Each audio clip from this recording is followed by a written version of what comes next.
Welcome back. It's time to get a check of your weather with meteorologist Thomas Geboy. And Thomas, we better get used to how cold it is because we have 6 weeks of winter ahead of us. Yeah, says Puxatawny Phil, but hopefully if we do get 6 more weeks of winter, that means more winter storms for us, which means more snow for our mountains.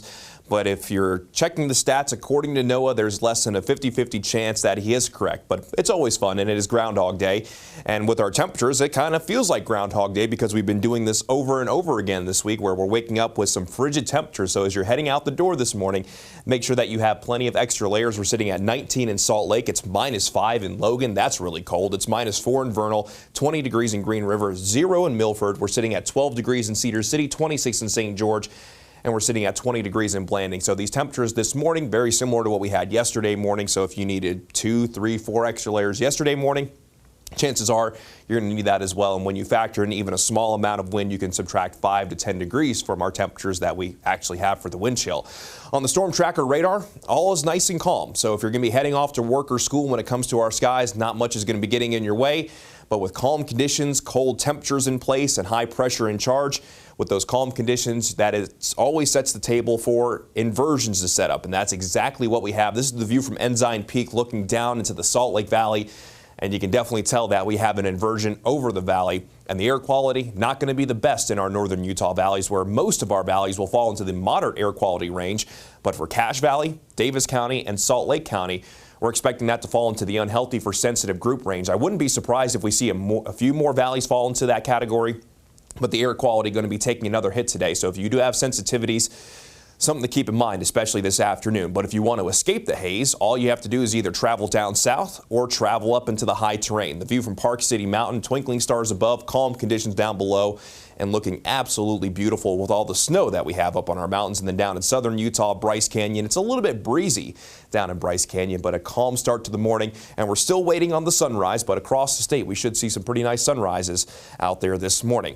For today, your Groundhog Day forecast in Salt Lake City, going to be just a little bit warmer compared to what we saw yesterday. We actually got into the lower 30s today along the Wasatch Front. Those daytime highs getting closer to the mid-30s, but it will be hazy, not quite as cold. And we're going to see those winds predominantly out of the northwest around 5 miles per hour. So let's go ahead and zoom into the regional forecast. Daytime highs along the Wasatch Front generally in the low to mid-30s. But as you look towards the Wasatch back, you can definitely tell we're going to have an inversion along the Wasatch Front because Park City and Heber likely going to be warmer than Salt Lake City. And we'll see mostly sunny to partly cloudy skies up north outside of the inversion haze. But across the rest of the state, it's mostly sunny to partly cloudy skies with a high of 40 in Green River, 36 in Emory, 40 degrees in Gunnison, 43 in Richfield. Then down in southern Utah, we'll see St. George break into the low 50s today at 53. Very pleasant for today for this Friday Eve. 35 in Blanding, 39 in Hanksville, and even Bryce Canyon. It's going to be on the chilly side, but not a bad day for a hike with a daytime high that will come in around 36 degrees. So again, mostly sunny to partly cloudy skies for today. Going into our Friday, though, that high pressure starts to move away to the east. That opens the door for a weak system that's going to brush by the state tomorrow. It's going to result in more cloud coverage. So partly sunny to mostly cloudy skies. Still going to see more haze down in our valleys and at least a slim chance that we could see maybe a few light snow showers in the high country, mainly in northern Utah. That weak system moves away by Saturday. High pressure briefly builds back in. A little bit more sunshine on Saturday compared to Friday. But going from Saturday into Sunday, looks like our next potent system is going to be on the way to bring us a decent chance for wet weather in northern Utah. A slight chance down south. With the temperatures ahead of this system, that will continue to warm. Will likely start off as valley rain and mountain snow. But we could see that transition to valley snow rather quickly behind the system, especially as we get into our Monday. As for St. George, daytime highs will go from the low 50s today to around 60 degrees this upcoming weekend.